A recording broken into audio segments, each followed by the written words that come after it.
I went to work for the Dow Chemical Company and had a very successful career for 35 years with Dow.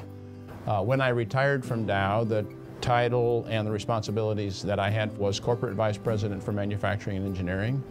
I was on the executive team of the company, working directly for the CEO, and had responsibility for all of Dow's global manufacturing and all of Dow's global engineering activities for the whole company, and was also a corporate officer. I had 3 different distinct roles where I was the global person responsible for a big chunk of Dow's operation, and the last job of all of Dow's manufacturing, with 150 sites and 39 countries and investment going on in the developing world. I was traveling a lot. My time demands at work started really to bring to my mind questions about whether I wanted to stay on the path I was on or change. And a friend of mine gave me Bob Buford's book, Halftime, when I was in my early 50s, and I read it, and it was actually quite challenging to me, and it resonated with me. The idea of actually using the wiring and the success that God had blessed me with for the kingdom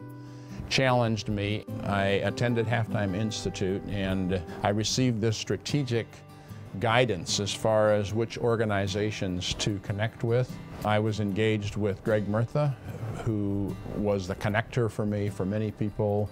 2 different sessions, and in both of those sessions it became clear to me, when I crystallized in those sessions where I wanted to put my focus, it became clear to me that my second half mission was to use the experiences and leadership gifting that God had given me and that had been really developed at Dow, to use that in some large mission effort globally in the kingdom as the second half.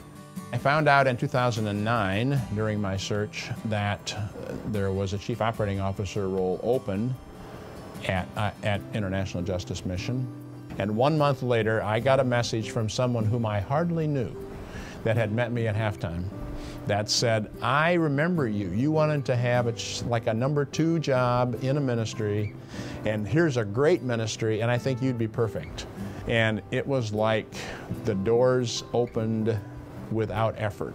So when we got the job offer in late 2009 to become the International Justice Mission COO, I knew this was where God wanted us. The significance of being in a ministry, in an organization that actually saves lives, that actually takes sex trafficking victims out of brothels, that actually takes slave laborers out of the rice mill, that actually takes widows and orphans whose land have been stolen and brings it back.